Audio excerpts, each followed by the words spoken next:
Nate, what was the name of the show tonight? I don't know. I don't remember. It's Tech Talk Taco Tuesday. You got okay, Taco Tuesday. I'm going to go through this all over again. What, are you testing or something like that? No, it's dirt bike test. Isn't it over? Yeah, it's almost over. Oh, come on. Well, if you thought this was good, you can listen to the whole show where Nate tells you how to drill holes in motorcycles to make them lighter. Well, absolutely. That's logical, isn't it? And just don't crash. And don't crash. That's number one. Welcome to Tech Talk Taco Tuesday. And strippers.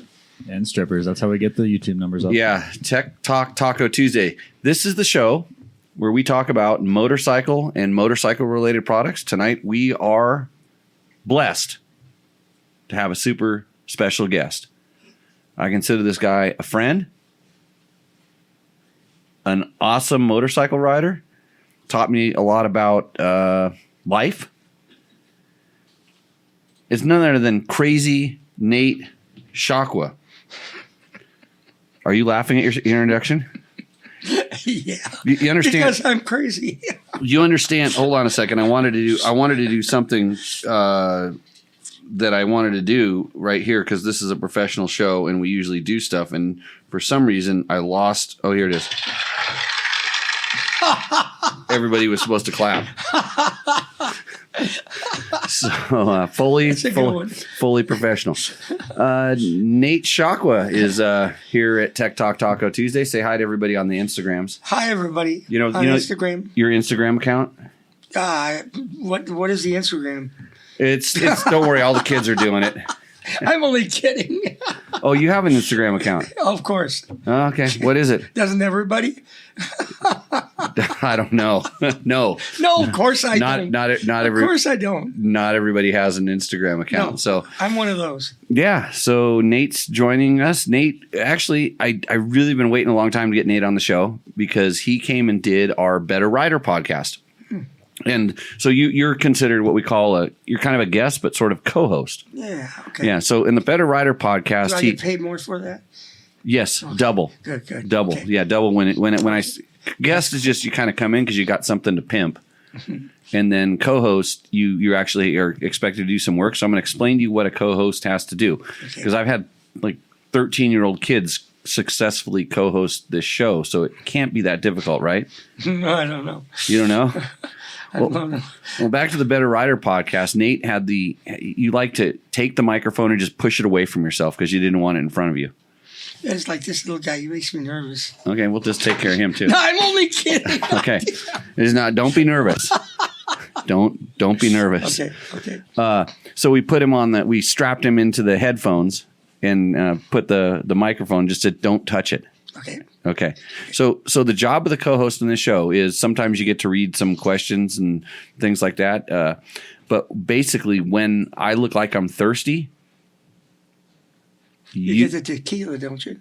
I have tequila. That's what Mark Daniels. That's why Mark Daniels calls it Tech Talk Taco Tuesday and adds an extra T, which stands for tequila. And you will get some. This is very good tequila. It's brought to by one of our students. Can't wait. Yeah. So, but when I start looking thirsty, I'm all. You start talking. Don't laugh. Just talk. I start telling you not to drink at all. Mm-hmm. Nate, can I have you bring the mic down just a little bit up by your eyes, and I want it down by the by the mouth. Yeah, there you go. You probably quit playing with it, or I'm going to fix your voice. Okay. So, anyways, Tech Talk Taco Tuesday number 167 would not be possible without the support of some of our sponsors. And despite the shirt that I'm wearing, Yamaha is one of our main sponsors. Yamaha makes really nice motorcycles. I like the Tenere now a lot. And nice. then Matt likes a YZ250FX a lot. And I know Trevor likes all of them. Yeah. A lot. Yeah. A lot, yeah. So they're good bikes. I like my TTR too. That's right. You have a TTR and also an XT. That's right. Yeah. So Nate's Blue Crew as well. He liked his Yamaha TTR so much he gave me back the CRF 250 I gave him. So Taco Moto. Taco Mike was on last week's show if you missed it. A lot of good information there, and because they sponsor the Rooster Endo segment, it got pretty got pretty serious, and everybody won, and I didn't like that. Everybody that submitted for Rooster Endo. So later on in the show, Nate, we get to look at these bikes, and you get to tell people whether they're bike roosts or endos. Good or bad. Okay. You can be really judgmental. I can do that. Yeah. So, and then the winner, the one that gives us the most enjoyment, however that works, I get a bonus. they get $100. Are you kidding me? No, I'm serious. Let's go. No, that's later. See, we're going to keep you awake, hopefully, for this. I thought I had to pay you to do this. No. Scott Sports is also another big sponsor of the show. So I need to get some more goggles. Actually, it's funny because I was playing with some props here in the studio, which are right behind me. My Scott goggles, and because my when your goggle strap starts getting fuzzy because you wear them so much. Yeah. I think most people know this. I don't really because I don't wear things that much, but I've just been so happy with the one pair of goggles, and it's been over a year now. So I was like going, I need to talk to them. Climb, of course. Did I wear Climb today? Yesterday I did all day long.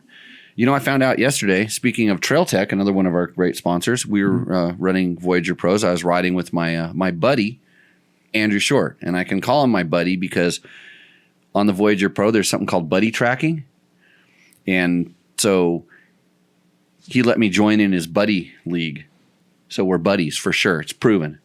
And we got to, buddy around all day long on the motorcycles with our Voyager Pros, which was pretty cool. Fasst Company, maker of the flex handlebars. That's the reason my wrist feels so good today. I was able to work underneath the truck.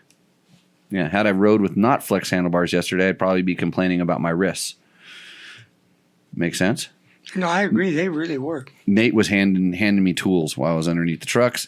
Of course, Seat Concepts, Bulletproof Designs, and Double Take Mirrors all on board for the show. Support the companies that support this sport and support this show. All these companies make really good stuff. If you have any questions, reach out to us. We can probably answer them, and we actually have some discount codes for some of them as well. Same thing. Reach out to Matt, and then he'll reach out to me, and then we'll ask Nate if we should give you a discount. Okay.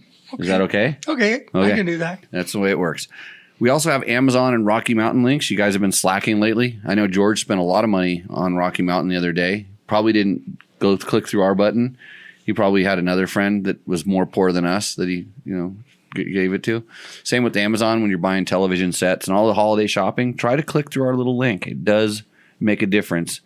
And that way I can actually afford to wear nice clothes, not hand-me-down jerseys of motorcycles that I really like. I'm thirsty, Nate. Tequila? No, later. I promise. You're thirsty. Yeah, no, I'm going to just work on my beer. Look at my beer.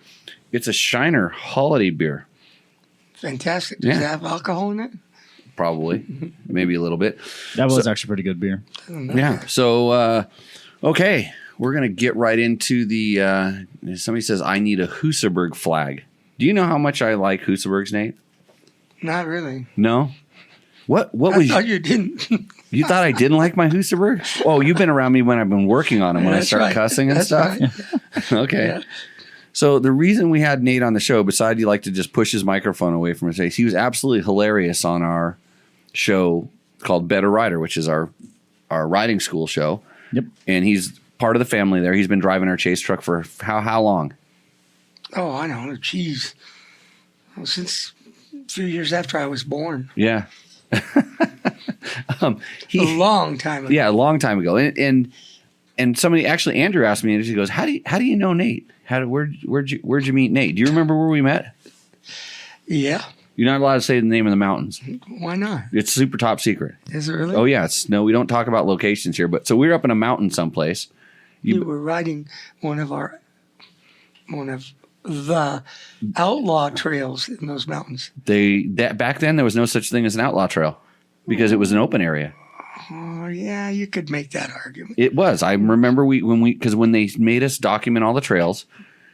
Yeah, that's true. That's true. When they made us document all the trails, up until that one day, they actually switched the travel management plan to change it from open area to designated trails only, and so we had to get our trails. So at that time, it was not an outlaw trail. After we gave them all of our trails, and they said those aren't real trails, then they became outlaw trails, even though they were real trails. So so you were on one of your maybe it was called one of the designated trails. Maybe it was. It actually was. It's that trail where we met is a designated Forest Service numbered trail even back then. Really? Yeah, it was. That was one of 3. Why was I working on it? Because nobody rode it back then, Nate. It was a horrible trail, and the bushes grew on it, and there was a really bad hill climb. Remember, that's where I met you. That's right. At the top of the hill climb. Yeah. Yeah, and there was a couple other people with us at the time. Yep. Dick Romas was with you, and I had my girlfriend. Yeah. Remember my girlfriend? Yeah, she was a cute little thing. Yeah, but she couldn't make it up the hill. Well, that didn't stop you. No, from hanging out and talking with you guys? You had to keep hanging out with her. Right. No, she... You remember that? We sat up there, and you're like, hey, are you riding with somebody? I'm like, yeah, it's my girlfriend. And you're like, oh, really? Because you knew where we were. And so, you could kind of hear, and then like stop for a while. And then after a little while, you hear the bike start again, go down, and another run. And I think Dick Romas, who's with us, Dick's like, well, aren't you going to go help her? I'm like, no.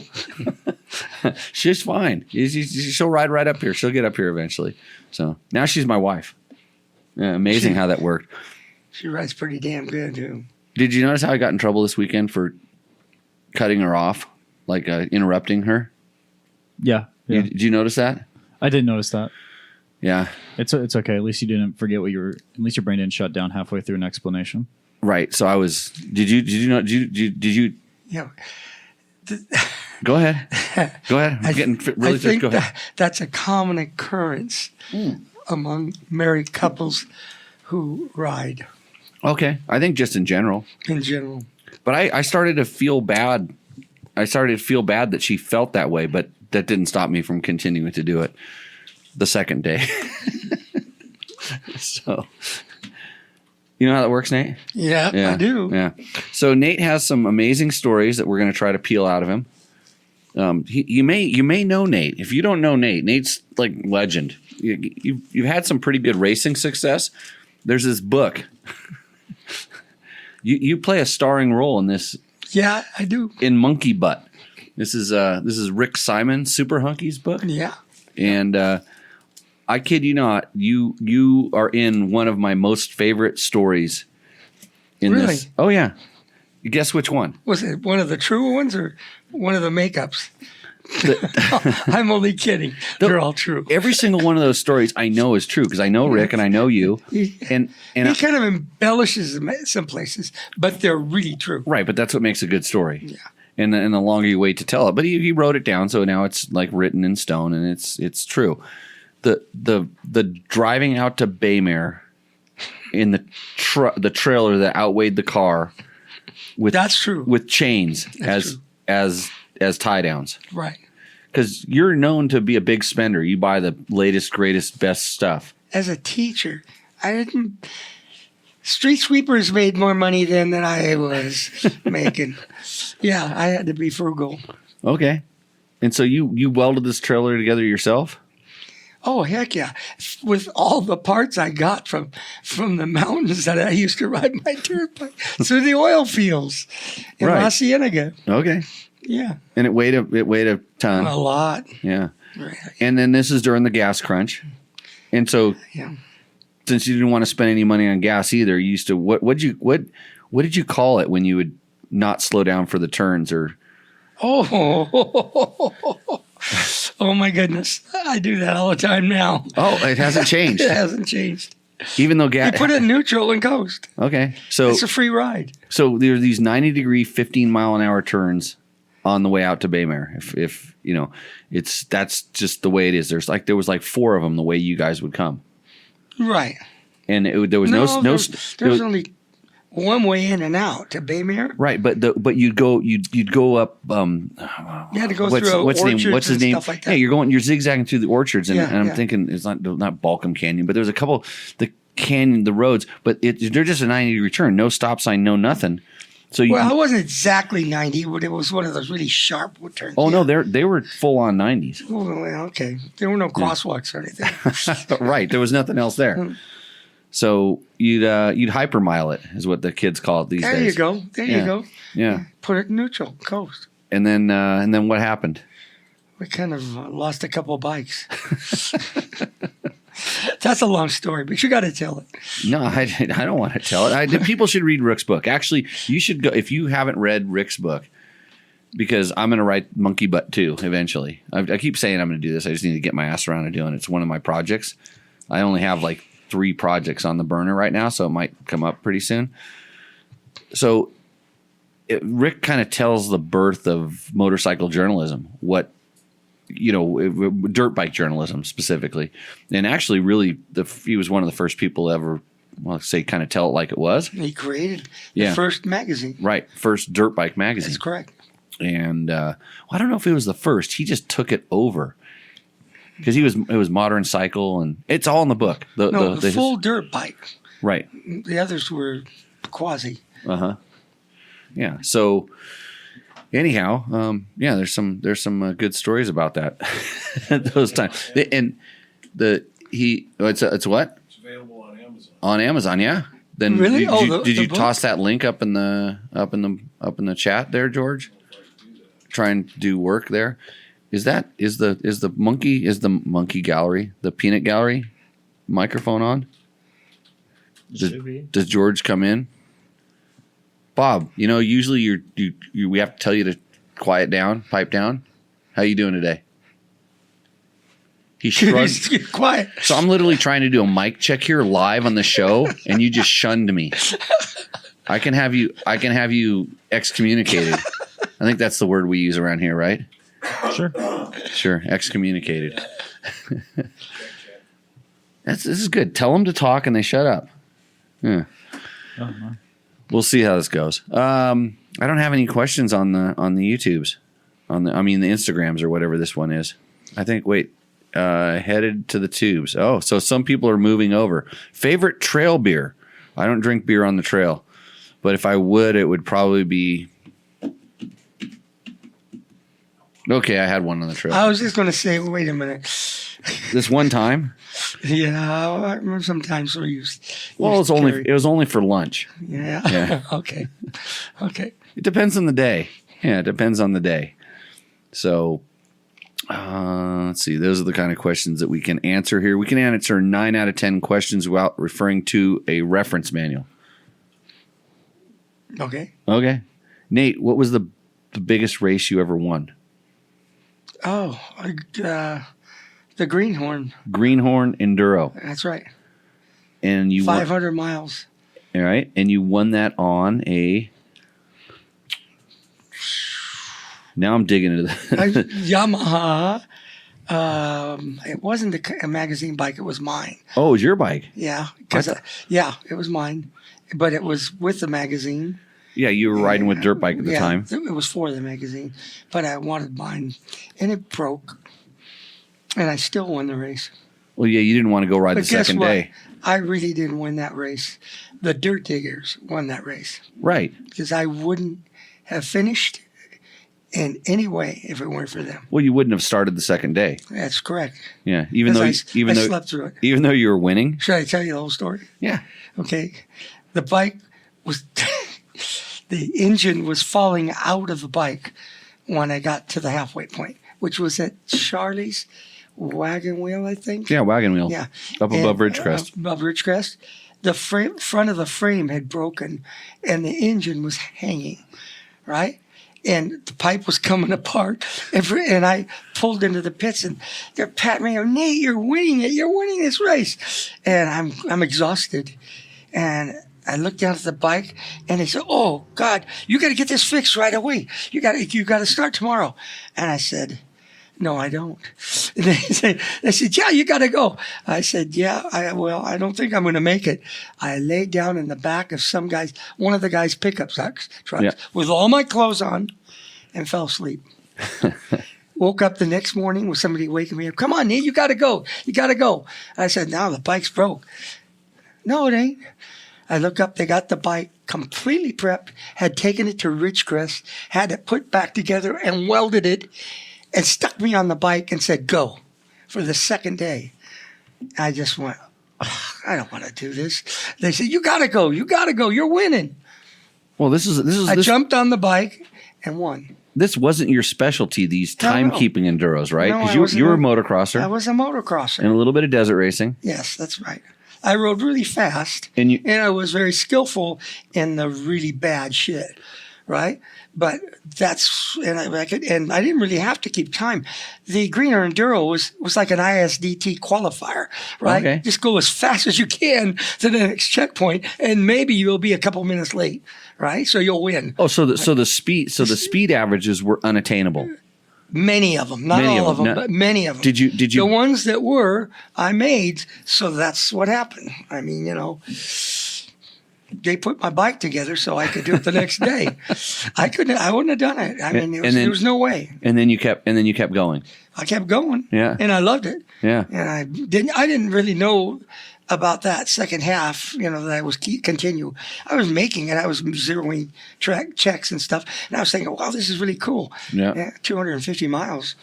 And then I finished and they said, you won. I was a motocrosser. Yeah. So I said, I wouldn't have done it without them. Right. Yeah. That's how important, like in District 37 clubs are for a lot of riders. Absolutely. Without that club, I would have been nothing. Yeah, and then, well, you went on to become president and treasurer and all the different things. Yeah. Now you're honorary. What's your position now? I don't know. Old hot shoe. Old hot shoe. You got me an honor. We won. The field meet. Mm-hmm. We were a team in that field meet. Yes. We won that thing, didn't we? Yeah, we took way more trophies than anybody else. But that's cheating. That's you and me. I mean, Oh, we were cheating? No, we're cheating. How do we cheat? Being who we are. And when you get going, you really go good. Yeah, you loaned me your wife to eat a hot dog off a stick. We rode underneath. Remember that, Marlene? Yes. Yeah. So yeah. All is good enough for you? We won. That's we got a lot of trophies. So what do you think of these kids now that quit when their graphics get dirty? Prima donnas. They never ride up with their engine hanging out of their frame. Oh my gosh. They can't ride for 2 days either because they got to post on like the Instagrams and stuff like that. Too much time doing that stuff. Yeah. So good times. I'm not super familiar with this story, but I want to know. There was a time when you had a rope wrapped around your gas tank. That's a good one. I want to know. That's a really good one. I want to know more about. Did I tell you my first bike was a Super Hawk or a 305 Honda? Well, that's how you got to work. Yeah, that was my first dirt bike. Okay. Right? I rode it back and forth to work until I went through the oil fields, and I did it. No more going back and forth to work. You know what I did? I would get back home and I'd put the headlight and everything else back on so I could ride it to work the next day, right? And all that. And so that's what I used, and that's just the way it goes. Okay, but, so about the rope. So anyway, it was a very heavy bike, and there's no way I could get everything weight off of it besides taking the headlight and the tail light and all that stuff off, except for I got this bright idea. The gas tank must have weighed 20 pounds. I mean, it's solid steel, and it's reinforced, all this crap. I mean, and I thought if I could get rid of that goddamn gas tank, I could fly. That's what I was thinking. I could get rid of that thing. So I got a plastic gas tank. They used to manufacture aftermarket gas tanks. Right. It was all black. This one was black plastic. Right. Right. I guess it's most for motocross mostly. Right. But it had no mounting features to it, like a little tab sticking out where you could mount it to the frame. Right. Right. Or it would slide into little catches like the Riddle one did. Right. So it didn't want to sit on the frame and just stay there. Right. And that's another thing. most of those things, the Super Hawk or the Yamaha, my street bike, the frame was really narrow. Okay. Right? And so this thing went over the frame and kind of wobbled. Okay. It wasn't tight on the frame. And so I tried to, it's plastic. Yeah. Well, how the hell you mount a plastic gas tank to the frame? It's just not possible. I can't drill holes in it. Okay. So I tried wrapping a rope around it, right? And then tightening the rope as fast as tight as I could, and then trap it. And so I tied the rope around the gas tank over and tighter, and it squeezed the gas tank in around the frame so it didn't rattle and it didn't fall off. Because the first couple of times I rode it, the damn thing came off, right? Because I couldn't keep the gas tank on the frame. And this worked. It worked really well. The tank stayed there and everything was great. Oh. I come to the starting line. Guys are going, "What are you doing with that frame?" And I said, "Well, you never know when you're going to need a tow rope." And they go, "Oh, come on." I said, "Well, really, bikes break down all the time." Right. That's what I use. Where are you going to put the tow rope? Right. Okay. So there it is, wrapped around my gas tank, so I know where it is. I didn't tell them it was holding the gas tank on, but I did that. I remember the next couple of races, a couple of guys had ropes wrapped around it. I said, also, that makes great traction for your legs, to grab the tank. Oh, yeah. When you stand up, you get really good traction. Wait, when you're doing this shit, and you get feel of the bike. So the rope works for you. Okay, you said something strange. You said when you stand up? Yeah, well, that's something I never did. But if you ever did stand up, you could grab onto this. Well, you're not even sitting. You use your legs, and so some of the guys went and did it. And they'd have ropes wrapped around their gas. So you're trendsetter. Yeah, I guess so. Well, that doesn't finish the stage. I did pretty well in the races. So on a Honda 305. Yeah. Oh, and that's Super another Hawk. thing. I got to tell you what I did to the 305 to make it go fast. Uh-oh. Well, I know you drilled holes in it. Oh, absolutely. Everything had holes in it. Yeah. Hundreds of holes. But it's got a stator on it. It makes the electricity, right? For the whole thing, and you got to have that stator. You know what the stator does? It's a generator. It drags engine power off the engine because it's magnets going around, right? And they don't want to turn. So a stator really drags a lot of horsepower.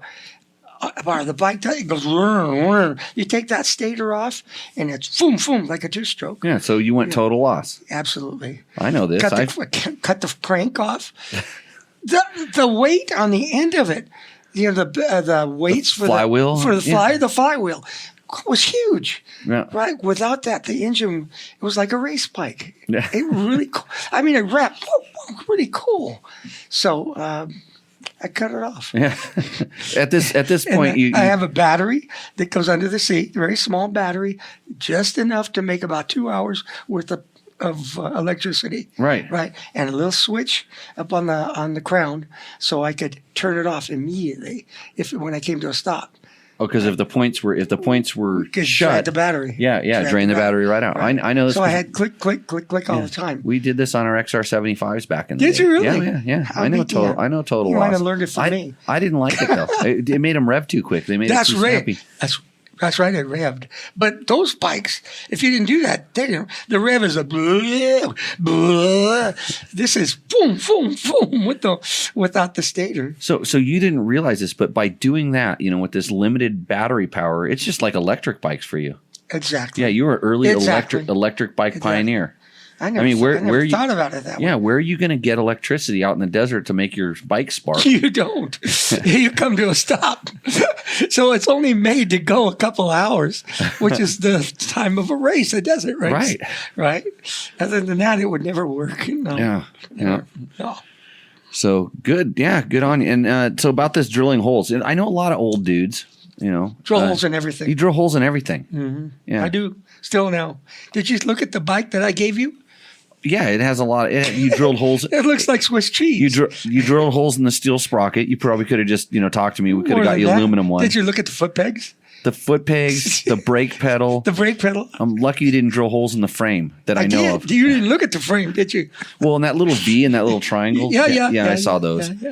Yeah, make it lightweight. And then of course you spray painted it black. Of course, because it couldn't be seen. But only on one side.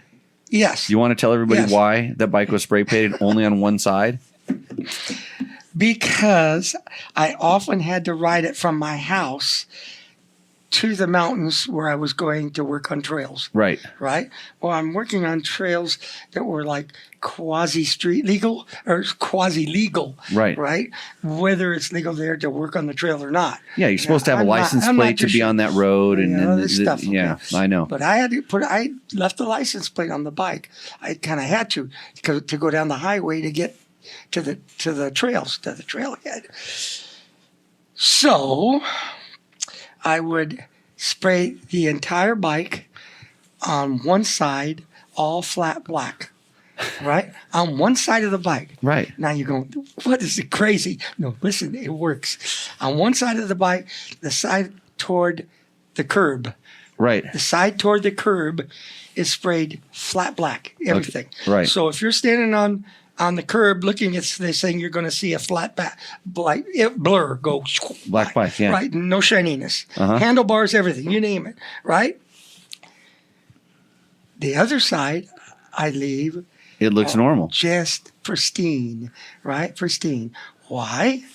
It's because the left side, if you stay to the right of the road, is always facing the outside when the police officers are going by, this way or this way. They see a completely street legal bike with everything on it, all nice and pretty. Right, yeah. On that side. Yeah. Right? Then when I jump off on the trail and I'm working on a trail, I make sure that side, the dark side, is out, meaning the bike up against the mountain or bushes or whatever. Right. So it's all camouflaged. Completely camouflaged. Right. And so when the guys are driving by on the dirt roads with their binoculars looking for evil little dirt bikers riding around, they'll never Renegade trail riders. They'll never see me. Okay. And they never did. Of all those years, I never got caught. I had heard this I've heard this story before, but I also kind of thought that maybe one side was normal and the other side wasn't, because there was a time, and I think I might have been working with you that day, where you lost your motorcycle. Oh, that was the reason why. Because when you pushed it into the bushes, and we were going to have lunch or something, and we walked away because we were going to work on the bushes or whatever. Yeah, we worked up the trail. Course, and then we were finished. We were going to walk down and get the bike and go. You were there when I that was there. happened. Yeah, we couldn't find the bike. No, I left. I swear to God, I don't remember how long it took us to find the damn thing. I figured. I went back, got my bike. Stuck in the bushes. Yeah. And nothing showed. Yeah, I for sure I was there, and I figured, we all walked back to our bikes, hopped my bike, and took off. And we're like, "Where's Nate?" I'm like, I don't know, where's Nate? I'm not sure. Went back up there, and you were crawling around in the bushes looking for your motorcycle. We all looked for the damn thing. But that wasn't that bike. That wasn't the CRF. I think that was your Yamaha. It was one of your TTRs. I think it was. That was camouflaged the whole. No, it wasn't the XR200. I don't remember. No, I think it was the TTR, and you'd camouflage both sides of that bike because you never rode that one. That was your street bike, but was your dirt bike? That was my working bike. My working bike was painted two different colors. Yeah, my work bike. The street bikes were all normal looking. Right. Yeah. So this was, and I remember. So I thought maybe that you left one half of it so you could see it. No. If you were gonna be out where you wouldn't be seen, you could put the good side up so it's easier to find. No, I didn't want to find it. I didn't want the cops. You know why? Now, you really want to know why I did that? Mm-hmm. I would have never thought of this. But I was working on a trail one day with my Yamaha, I think it was a 465 YZ. Right? And bright yellow. I mean, it's like freaking this thing here, like a neon sign. And I'm in the forest with this, right? It stands out like a light. Yeah, yeah. Right? Well, there's a road that I was going to tell you the name of the road, but I can't. Yeah. Right? There's a dirt road on the top of this mountain, and I'm working on a trail down below the road, only about maybe 75 or 100 feet down below. I was working on the trail that paralleled that road, right? Because we don't like riding on roads. Yeah. So I wanted to finish this trail so we could ride. And I parked my YZ, and I'm working on the trail. All of a sudden, I hear these people yelling, "Are you all right? Are you all right?" They had stopped their car on the road and saw my bike down there in the bushes. They thought you rode over the cliff. They thought I crashed, right? And they're going, "Yeah, you're all right." I'm going, no, I'm fine.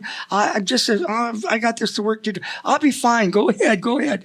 That scared the hell out of me. Oh, yeah. I thought, oh, my gosh, if they can see this, a ranger, if that would have been a ranger, I don't know what he would have probably hung me up by my huevos. Could have been.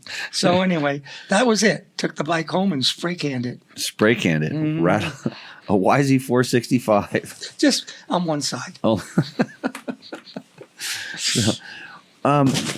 Motocross. He's good at that, huh? Yeah, he's really good at that. To make it, you can destroy a microphone. No. Bad sounds. My nose is running. I don't know. You don't even know what a podcast is. Podcast? Pull the mic away from the face just a little bit, so then like that. Is that okay? Yeah, I think it's okay. We might need to turn it back up. Well, yeah, so This electronic stuff is really not my thing. Well, you're hard to deal with. That's okay. We've learned over the years. Yep. So, okay. DDC makes really good sprockets. Okay. They look like Swiss cheese already. You don't have to drill. Oh, There's I don't nothing. have to drill them. There's nothing left to drill. That's no fun. Those are the ones you need to see on a bike. No fun. DDC has been sponsoring the show since the beginning.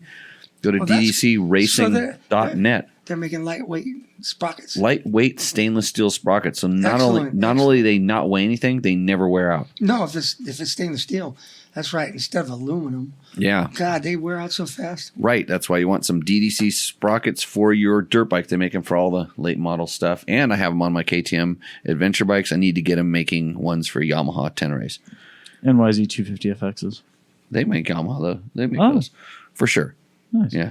You need to look on the website, Matt. ddcracing.net. They're going to do good. Yeah. Okay. What? Did you have any other stories you wanted to tell us? Nope. Now they're kind of X-rated, so you don't want to. I'm not going to. X-rated. George is raising his hand over there. Just wondering what the gnarliest. You told the one about being by the road. What's like describe the gnarliest trailer you cut in? Like, did you move boulders or blow anything up? Oh, George, wait. That would make a book. Yeah. Which one do you want me? Hey, we have time to kill. So. Hey, did you? Say where. That's no. I can't tell you where. Did you blow anything up? I tried. That's a good one. I know. tried. Yeah. Unibarney. Your dad could have given me the formula, but never got around to it. I couldn't get the formula right to mix the ammonium nitrate. The ammonium nitrate with the diesel fuel. Right. Diesel fuel. I mean, I tried and tried, but I could never get it right. It would fizzle. You light it. Well, how do they make a bomb that blows up a building and I can't make a goddamn thing fizzle? All you were trying to do was move a rock. A big rock. About bigger than like this table, right? There's no other way. You got to blow the hell out of the way. Yeah. I couldn't do it because I could never get the formula right. But didn't you met Unibarney? Yeah. Up in the pipes. Didn't he get you some stuff? Well, yeah, but I can't. Allegedly? Allegedly. That's an alleged thing. It's possible. Well, his name was Barney, and he had one eye. Yeah, I'm not kidding. This is a true story. And he obviously had some connection someplace. Mountain man. Yeah, he's a mountain man. And they were using it for kind of doing mining stuff or whatever. Well, the miners knew how to see. That's the point. The miners knew how to do that. But, little dumb gringos like me, I got to learn it from somebody.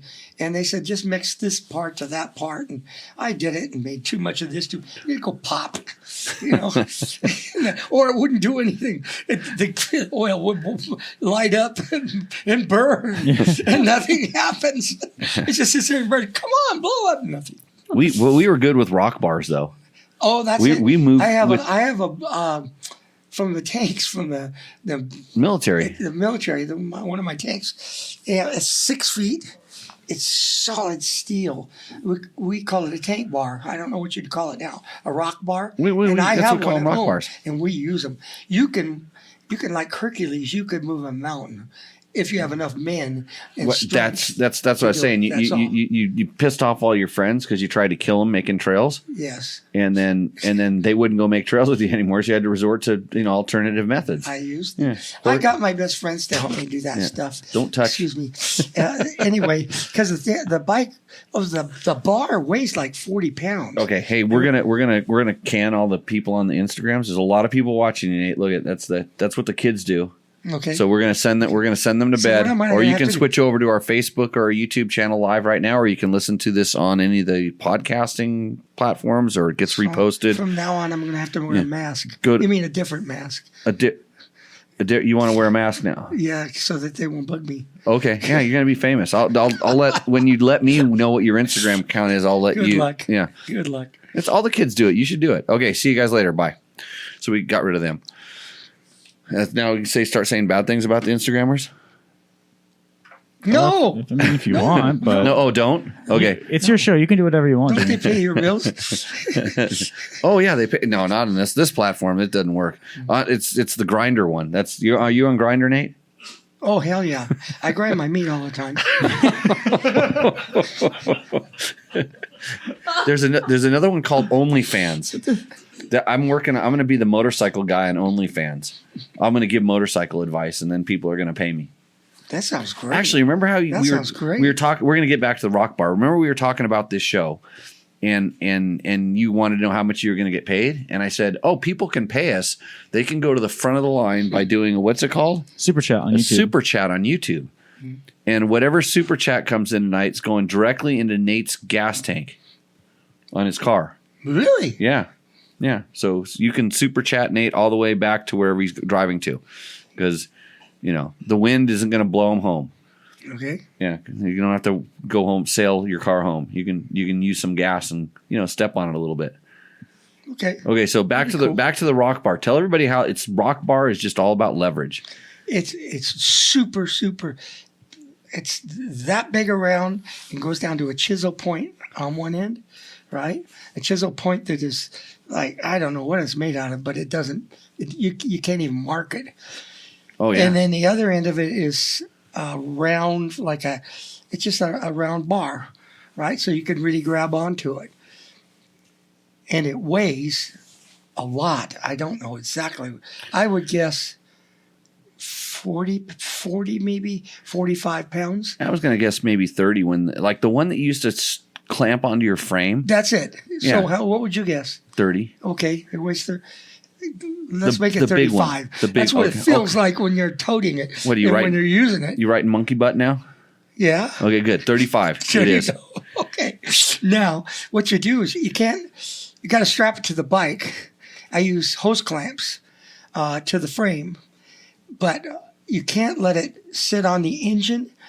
You know how the engine sticks out on that side, the stator, right? All that stuff. You can't, right? You can't because of aluminum and the vibration. We're a hole in the case, so you got to. I made a little wooden block and wired it to the frame there, so it sit right on the frame, right? So that when I want it, all I do is have to I have a hose clamp, one hose clamp on the frame in the back, right, and that's solid. So, but it's got to be able to move because whether you believe it or not, the frame on a motorcycle does flex. Oh, right? No, I know. And so, I mean, you think you can put this bar on there and just clamp it. Yeah, you can do that. But when you get home, you're going to have a big groove in the aluminum that it's been sliding against. So I put a piece of wood attached to that place where it's going to sit right above the stator in the front. Yep. Right? And it's just hose clamped there. Kind of runs underneath your leg and hangs out the back. And you don't even know it's there. You don't even feel it. You couldn't feel 35 pounds and you spend hours drilling holes that's why in your foot peg and brake pedal. That's why it works, because I take the weight off of that so I can put it on this. Okay. That's what works. No, we move some big-ass rocks with those things. Oh, you can, with that and some boulders that you can get, and Just men. yeah. And 3 or 4 guys, you could move this table if it's a solid boulder. Yeah. You could roll it or slide it. You can do whatever you want. Yeah. It's amazing. That's what they're made for. For the tanks, they can pick up the tracks. lever We it can and- do everything. And they're indestructible. You can't bend it. You can't Do bend you still have that tank? That your I- tank? I farm? You use still it have at yours? home. You didn't lose it up in the mountains, it. Heck no. like your chainsaw. I got it back. My chainsaw. In parts. Well, no, got burnt. Oh well, it got, This eventually forest got fire. burned. The forest fire burned, and then they found it in the woods. Well, I was talking about the one that the bear ate. That's the one that the bear got. Oh. and it disappeared. Right? Goddamn bear stole that damn thing. We looked all over for it. Yeah. And then after it burnt to a crisp, the whole there place it was, there's about chains- 100 feet down, little piece of metal down there, and the ranger goes down and finds the damn thing and brings it up to my son's place and said, "Is this yours? And do you know anybody that?" And my Lost son one of goes, these? "Well, I don't know what you're talking about." And he's got it mounted on a piece of stick. Oh. I know. I just bumped it. Yeah. Can you fix it? Pull a I'm little sorry. farther away there. There we Too go. animated. You got to tie me down there. So, Might have anyway, to. Anyway, Oh, hey, speaking of that, how about some tequila, Nate? that'll help tie me down. Tie you over, No, right? you're not supposed to do that on the air. Oh yeah, we are. You are? This show's not made for kids. We have to click a button every time Really? and say it's wanna not made for kids. I don't want to influence anybody. Well, speaking of that, you were a school teacher for a long time. Yeah. Yep. And like What did I teach? Not much. Not much. I was going to say history. Photography? That was just photography. Oh, photography. Yeah. I was a chairman of the art department also. Hey, It was everything: sculpture, hey Nate, didn't painting, drawing. We even did sets for our stage productions. Find it So- interesting you get those worthless degrees back then. The what? Worthless degrees back then too. Oh, the worthless Yeah, degrees? yeah. Mine was pretty much worthless. Hey Nate, didn't you used to take field trips? Oh, I forgot. Yeah, that was the best part. I still have that bus. I still have it. It's in Oh, my the backyard. bus. Here we the go. bus, but didn't you take when you were a photography teacher? Yes, I did. Wasn't there was? Yes, I did. There were some field trips to a motocross track. Absolutely. I went racing. Yeah, With And took the students? Because I was racing every weekend, and I bought this bus. It was for my family. I was going to go everywhere with my family, so I stripped out the insides of it completely, and we just had seats where we were going to, folding seats and stuff. And so it was all stripped out. But before I did the stripping of the seats, I had a photography club because I was a photography teacher. And the kids that submitted photos that were really good and really did good work and they were good kids, I invited everyone actually, but only good kids came. Game kids, well, they didn't want to come because they had to give me their weapons when they entered the door, and I'd lock them in the glove compartment. And when I got back to school, they could take their weapons and go home. But mostly they get embarrassed by that, so I didn't get many of those. But anyway, I would go pick up the kids. I picked them up at school. They'd have to have a parent approval form. Sign the release, yep. Signed release with them at a certain time on a Saturday morning. And go pick them up and then drop them off on a Saturday night. And I took groups of usually 10 or 12 kids that would want to do that. That were that was just so much fun. I loved it. And so you took them out there and I took they them got to the races. They got to do action and they photography. Had to do action photography. And I taught them how to look for the moment where it's the most exciting, the one that really shows what's going on. And they learned all that. They learned the background, what helps the foreground, and how to choose your backgrounds. A whole bit. all the stuff the is kids very do with their phones complicated. now. Yeah, well, you can do that with your phone too. It's No, not- you just push a button in front of. Usually, you're standing in front of a mirror and you point the camera at the mirror, and you take a picture of yourself. And even though it comes out backwards, I guess that's cool. Yeah, but you gotta. What's behind you? That's part of the deal, right? Foreground, background. What's behind you? What's above you? Is that coming into the picture? And does it help the picture or does it ruin it? Right? That's all part of photography. Even with that silly little thing. What do you call that? It's called a phone. It's called a Okay. smartphone. Anyway, like that. Yeah, Even with that, yeah. you can take crappy pictures or good pictures. And they're using. So the Nate, photographers are using them. We're having Ariete tequila. Be careful. This stuff is strong. What proof? 100? 101. Oh, that's awesome. Yeah, this is. I won't have to brush my teeth. This is full boost. Tequila is given to us by one of our students. It's actually it's a reposado, and it's what does that mean? Clear. It means that it's aged for like 2 to 4 years or something. Man, that's hot. It's burning my lips. But it's smooth when it goes down. So if you're looking, I don't think you can get this in the United States. I think this was it's pretty good. I can understand this. You want to try some, Matt? I'll try a little bit, but Yeah, and the show will get worse. Man, that's nice. All of a sudden, the buttons will start getting pushed. Yeah, so careful with that. Thank you. And Nate, another thing that you're well known for in the motorcycle world is your maintenance schedules. What's that? That's when you do things like clean your air filter and change the oil. I know you're a real stickler for this because we get a lot of questions all the time. Why do you do that? You change the oil? Right. Why? Well, maybe your bike went upside down and it all spilled out. You might check it, to see if it's there and add oil to it. I did that once in a while. Right. But not when I changed the tires. I would check it. You check the oil. Yeah, sometimes, maybe. I'm pretty sure that the bike that we gave you, which has thousands of hours on it, had most of the same oil in it when we gave it to you. Yeah, but still runs. Probably. Barely, but it still runs. Why ruin it? I know you put good oil in it. Why would I ruin it? So if you have good oil, you should go. Hey, you got $10 for gas, ass, or grass. That was what we did in the bus. Thanks, Joshua Arnie, Yeah. for the $10. That's on the way in. But not when there was kids there. No. Yeah, okay. No. Got it. That was either their parents or other people. This was the 1970s, right? Yeah. 1970s. Little things were different. Little different times. Yeah, Cheech and Chong were great. So oil changes you just add when it gets low. That's your program. Yes, you got to do that. You got to do that. Yeah. When should someone change the oil? I really don't know. You change it when you're going to maintenance a bike, like you have to take it apart. If you have to take the covers off or side covers, then you're gonna have to put new oil in it, right?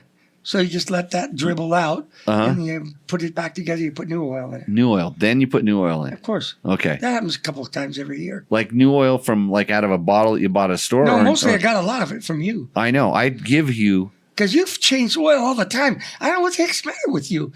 You got every time you turn around, he's changing the oil. So the oil hasn't even got a chance to cool off. By new oil, you mean oil that's new to you. Yeah, it works great. It works great. Yeah, I would say that. You know how much money I saved doing that? I do. Not much, but it's a lot. It was a lot. It's a lot. Yeah. Well, you got to understand, once I got hooked up with the magazine, I wasn't. Most of those bikes weren't mine. I quit riding my own bike. Why would you ride your own bike when you can get them all free? That's what I always say. Yeah. And who cares if they don't handle just perfectly or exactly like your bike? So what? They're free. And the same thing with the oil and the tires and all that. So, I don't know. Did I change oil? And then you got used to it. So when you had my own bikes. bike, why do I change? Hey, none of those broke down. So why would mine break down? Hey, Nate, are you going to go to the motorcycle industry celebration at the Hot Shoe Hall of Fame? You going to go there? I doubt it. I think you should go. Actually, Marlene, you should get him inducted. Where is it? It's in Vegas. Ooh, on January 28th, Saturday, January 28th. How much does it cost? This is the best part for you. Let me read right here. It says, event is free. Okay, maybe we'll go. There we go. That's it. I knew it was priced right for you. You just have to register. I got to see this. You have to register at Hot Shoe HOF. That stands for Hall of Fame, Hot Shoe Hall of Fame. They're gonna play on Yeah, any but Sunday. you know what? I'm a They're motocrosser. gonna play on any Sunday too. and a little off-roader too. Do they? Are they going with? Oh, they're going with motocross. Yeah, no, you can Because most of those were guys with the hot shoes. Like when I joined the Dirt Diggers, Right. They were all that. They're sideways guys, speedways and half-mile races and stuff like that Right. on the big Triumphs and Nortons. Yep. Big. There's a lot of those guys in this. And Yeah, then- there but- would be. There but- would be. But they've opened it up to all forms of motorcycle. If you get a hot shoe if you were a flat track. If you had a shoe. Yeah, I never did that. Yeah. I didn't- raced a couple of those. Yeah. On the guys' bikes, not my bikes, and that was fun. Did they give you a They shoe? go sideways. Did they give you a No. steel shoe to do it? No. Oh, you Yeah. because you're like me. You're like, if I'm putting my foot down, I'm going slow. You did it feet up, right? Absolutely. Yeah, fastest way around the track. Absolutely. That's what I tell them. But Feet up slides are the only way. yeah, but no, they so yeah, Hot Shoe Hall of Fame, January 20th. Ask Nate about when do you change the front sprocket on your bike? Oh yeah, when you change the front sprocket on your bike. I lost the goddamn race because of that. Oh no. I never change the sprockets until they wear out. I let one go a little bit too far. What was that? The Checkers 220-mile check race. Check chase. I got within 3 miles of the finish line. I'm in second place overall. And the guy in front of me is like putting along. I'm going to blow his doors off. Yeah. I gas the bike and it goes, and I go, what the fuck? You gas it again. There were no teeth on the countershaft sprocket. It had sheared them all off. No, they probably wore out, and then sheared. You get down to the point where they're so, and then it peeled them all off. You know how I know I that. finished third. You know I know that sound and everything. I got screwed. No, you should have worked on your bike. A little maintenance would have gone a long ways. I kind of learned that. Next time I raced, I checked the front sprocket. Yeah, I know that sound because I was actually riding from my place over there to here across the desert. I was on a Husaberg 570 and it sheared all the teeth off the front countershaft sprocket. In fact, you know what? At the other house over there, you ever see that little sprockets laying around that's all round? Yes. That one yes, that's sitting on the thing? That's why mine looked at when I checked it. It had 2 or 3 teeth for a little while Mine had none. because it would jump a little bit and then I was just in a sand wash and I just rolled it on a little too much, which is easy to do on a Husaberg 570. Oh, for sure. Do you know how powerful those bikes are, Nate? Oh yeah, they're brutal. They're brutal. You know how Absolutely brutal. I don't really like to brag about how much power the thing makes, but you know how you and you know this now. You go riding around the desert. There's lots of hoopty-doos, way more than when you raced. They're all hoops now. Right. Everything's hoops. Well, I've ridden all over the desert, Absolutely. and I've ridden a lot of Husaberg miles. Probably, yeah. So most people think it's from the bikes, the tires landing, and then it kind of kicks the dirt up and it pushes the high spot and it kicks the dirt out, and that's what makes the hoops. Oh, probably, yeah. I'm guessing at it. Okay. Who knows? You got the? I have the answer. I have the answer. What is it? So you know how like if you have like a carpet that's loose on the floor and you run and jump on it and it stops and it wrinkles up, it makes makes bumps. a hoop. So it's like the earth. The earth is like getting Oh, warped. so you're saying? Well, yeah. so when I was riding my Husaberg 570, I get on the gas. Yes. And it actually it squishes the earth behind the motorcycle. That's right. And that's why there's a lot of hoopty-doos out in the desert now. Of course. Yeah. Exactly. I knew you'd buy into that. Hell yeah. It's logical as hell. Most people don't. Most people don't do it. But the one question that I do have a hard time answering is like, well, wouldn't it be stretching the stuff in front of you? And I No, go, that is if you're braking. Yeah. well, no, that's so light. But you're not braking. No, I'm always on the gas. Nobody's braking. Yeah, Right. brakes just slow you down. Why do they put brakes on bikes? To slow you down, I guess. I don't know. The rear brake for sure just slows you down. You don't want to use that thing. It makes it not George very often. Justice has a question, even though he's sitting in the room. Did you change the chain and rear sprocket or just the counter shaft after that race? Oh, we got a mid sip. Yeah. Let's not. The best part is that I'll bet you that went in his nose. Did it? Why would I do a stupid thing like that when the front one's dead? The back one's probably just fine. Yeah. Oh, you guys are crazy. Yeah. Uh-oh. Somebody says this thing is last year's. It has last year's date. Uh-oh. I don't know. This is the flyer I was Probably given. not enough old guys like me showed up. So then They just reused the flyer? There's no money in it. Yeah. They don't. Yeah. Actually, it's that kind of thing. It's I really guess somebody's not my going to have to thing. look at the calendar and figure this stuff out because I don't know the dates. It's really not my thing, you know. How long did it take you to get me to come here? I mean, think about it. Oh, well, but we said there Did I was. keep making excuses? But we said there was free food too. That's kind of what did it. I know. Otherwise, forget it. I wasn't getting paid. Maybe I get to eat. Okay. Yeah. Yeah. That's where you got $10 coming. $10? Yeah. Really? Yeah. Somebody already did. It's like they. Hey, they're- thanks, buddy. Whoever you are. It was Joshua. Yeah, Joshua. Thanks, Joshua. Really Josh, appreciate that. thanks. I Put wish you on my Christmas list. he's Thanks, buddy. he's going to give you all the metal shavings from the things he drilled out on his Oh, his body. well, is this a good time to take commercial? Oh, break? it's time for a little commercial break, is it? Yeah. You know Yeah, what so we're going that to do, way- Nate? We're going to take a quick commercial break, is what we do here. Yeah. What you're looking for a refill. It's commercial, isn't it? Oh, it's a commercial break. This is right. You gave me plenty of time to have my beer, and I only got halfway through it because I was so enamored with the story. So we are going to take a commercial break. Thanks to Fasst Company for bringing you Oh, Crazy Nate on the show. great company. Yeah. Thanks a lot. Fasst Company. You know those kids. You've seen Hell those yeah. kids when they were little kids. Yeah, what's his name? Lance's kid. No, that's his kid. Yeah. What's his kid's name? I That's- forgot. I know. Oh, you forgot something. Yeah, probably too much of this. It would be Chris. Chris That's Tidwell. it. It's That's Chris right. Tidwell. Chris Tidwell. He's a great kid. Cool. They make awesome handlebars, and if They're you all think on my bike. I know, if you think they're good on the motorcycles, you should try them on a mountain bike. Really? Yeah, they're even better. Very cool. It's just amazing. Yeah, why not? So- They absorb all that impact. Okay, well, think about that. Watch the commercials, and we'll be back in a few minutes. What's up, Moto Buddies? Mike here from Taco Moto Co. What is the Taco Touch? It's the best service in the industry. Virtually 24/7 tech support via email or text, and it's like having a dirt bike doctor on call every day of the year, helping you fix your bike or recommend parts or setups for you. If you've ever received an order from us, you know that the Taco Touch extends to our fulfillment, and our orders come with the coolest stickers that you've ever had, buying parts from anybody before, and a handful of root beer barrel candies.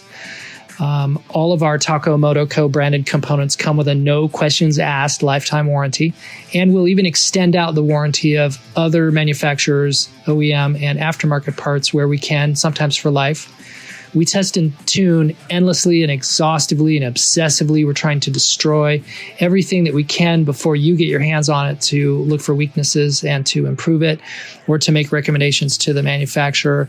And if it's something that doesn't meet grade, then we don't offer it on the store. Everything that we carry is something that we have personally used, tested, and ridden and raced, and knows meets the high Taco Touch demanding standard.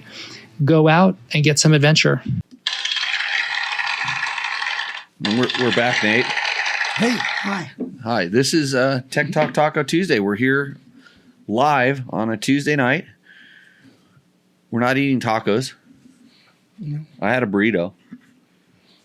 Yep. I had pizza. Pizza? Were you looking for? Were you expecting tacos tonight on the show? Yes, but I heard they weren't going to be here, so I had pizza. Okay. Yeah. The taco thing. Do you know how this show got started? Yeah, you were at Romero's. Romero's. That's right. At the bar, and it was Taco Tuesday, and it was great. I loved it. Yeah. Have you done the? Oh, you like Taco Tuesday? Have you done the show? You haven't. No, I didn't do anything. Were you ever? I just You were drank just there. tequila and beer. Okay. It was in a bar. Correct. It's awesome. Yeah, that's how this thing. Somebody said you can't do a podcast. That's how we got started. Okay, Sam Felipe Bob says Crazy Nate rules. Wow, that's great. Yeah, I love it, dude. yeah. You know, remember? I'll pay you later. Thanks. Were you there? Were you there when we did we went to the field meet with the Dirt Diggers, and it was against the Hilltoppers. And I think we gave Bob away. We put him on the other team. Did we, Bob?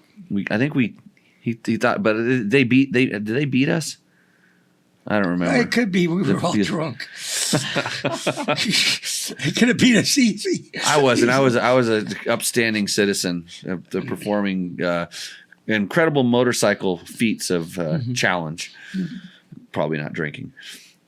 that much. Okay, so If you were riding, I didn't drive. hey, do we have any questions, Matt? Do we have I just brought over the ones from last week. okay. Because there was some actual questions that people put in, commented and submitted last So week. what we Oh, really good. do on this show, what we're really supposed to do, and I'm sure this will lead to some crazy ass stories, but people ask us questions, so you submit. Generally on the videos, they'll make comments and they'll ask questions. They'll have us answer.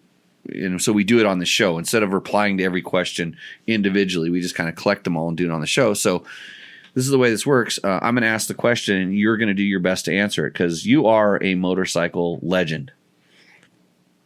If you say so. Okay. So that qualifies you to answer it. So Seth Waterfall says, question about carrying extra fuel. Oh, you should know this. I've done that. Yeah. I've done that. Just say wrap Go ahead. a rope around a tank. He says, I have a 22 Yamaha YZ250 FX. Stock tank capacity is 2.2 gallons. Not much. The only aftermarket tank option I can find is IMS 2.8 gallon tank for $400. What other options are there for carrying a full gallon extra? Gas bag in my backpack? Question mark. I've done that. No, we all have. It's worked. Yeah. It's worked for me. On a camelback or on your back, not on your fanny pack, on your back. Yep. Right in a container. Yeah, not metal container, flexible. Flexible container. Yes, I've done that. Who hasn't? So I don't know for the 22. I don't know if they have the big tank that actually swings out into the radiator shrouds. A few years back there was a bigger tank that was kind of a monstrosity that went out into the. I wonder how they handle radiator shrouds. I never rode one. It didn't make a too big of a difference. And the thing is if you don't want the extra weight, just don't fill the tank all the way up if you don't need it. But if you want to go that extra distance, that little bit of weight, That's true. It's only there for a few miles. That's true. So, what other options?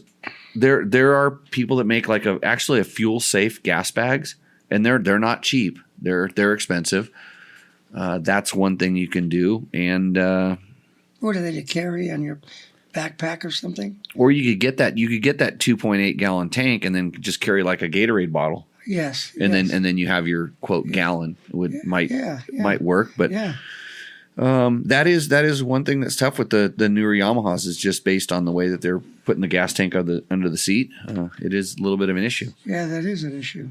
So Colin Beck says, I thought you were going to come up with something better. I thought you were going to tell him, why don't you just another gas tank on top of it? No, you carry a gas can with you, a plastic container with you. Colin Beck says, I'm planning to buy an 890 Adventure R. That's a KTM, by the way. Taco Moto is where I go for stuff for my 500 EXC. But is there a similar go-to place for parts, accessories, build ideas, troubleshooting tips, etc. for the 890? Colin, there absolutely is. Rottweiler Performance is the place to go to for that. And I think that's, Nate, you just got a donation. You got 20 more bucks in your gas tank. Oh my God, I'm going to be able to buy Christmas presents. Dave, no. Oh, because you don't have to put it. Because I don't have any money for them. You told me you were going to sail home. Is what that you said. right? You told me you were going to put a wing on your car and get blown all the way home. And I told you that winds typically go the other direction. No, I thought I told you I was going to fly home. Fly home. Yeah. Right. With the hate of thanks, tequila. Dave. Yeah. With the hate of some tequila. Yeah, Dave's been to the school before. Really? Yeah, he's been out here. He knows. What's who this you guy's are. name? Dave Black. Dave Black. Yeah. You won't remember. Wow. Don't worry. Don't kill that extra last brain cell. That's we need it pretty cool. we need it for the rest of the show. Boy, I could use it. I could use the brains too. So Rottweiler Performance. That's your go-to for all the KTM adventure stuff for sure. Chris has been on the show. We have an episode, Really? couple episodes. We've done a live show there, and then Matt needs to immediately tomorrow hit them up for some of the big advertising bucks to help keep this thing going. Right? Yep. Okay, that's taken It's in care the of. toilet. I finished that project.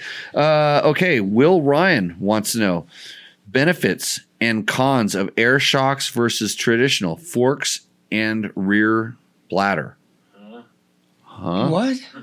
Oh my gosh. Benefits of air shocks and traditional forks and rear bladder. So there's a lot of air forks now. KTM, all their SX and XC bikes have air forks. There was for a while, all the Japanese motocross bikes were air forks. They've gone back to springs now. And then air shocks were kind of coming around as in a prototype phase. And I don't know, I don't know anybody's doing a rear air shock. I know BMW did for a while with the HP2, and I'm 100% fully responsible for that being on that bike. You can blame me if you didn't like it. I thought it was really good. What was that? Harley does it. Harley does it? Oh, so Harley Davidson have it, so it's the best. Yeah. So benefits. Benefits is lightweight, very progressive action. You probably raced with air shocks at some point, didn't you? I kind of remember something like that with a magazine. Yep. I never bought a pair, but I think they put them on the bike. Yeah, Fox used to make them. kit, air shocks, and I know this because I had this old RM370, which was a horrible motorcycle, and a guy knew I had it. And he goes, "I have work suspension for that." And it was a Fox kit that went in the forks, and it was Fox air shocks in the back. And I think I did like a day in the dirt race with those things or something on that bike. But yeah, it didn't matter what suspension you put on it. The power band was at least that long. Oh, jeez. So, so benefits of air is lightweight, very progressive action and stuff. The cons are there were tons of durability issues with them. Really? Oh yeah, just seals and somehow leak. They were just like your tires. You kind of have to check the pressure every once in a while, which most people don't want to do. They don't have to do it with their spring forks. That sounds easy. It felt a lot different for most riders, and then they got raked over the coals in the media before they were really given a chance to do what they were capable of doing, and they got a bad perception. So I don't think they went as far as they could have, and it's just like stuff that actually kind of may actually work. It doesn't ever really get a chance, but I think the KTM front suspension that's still doing it is actually not too bad. So not as good as the Yamahas though. The Yamaha forks are always really good. Blue Crew. Not sponsored, but sponsored. That's a sponsored thing, but it's a true statement. Yeah.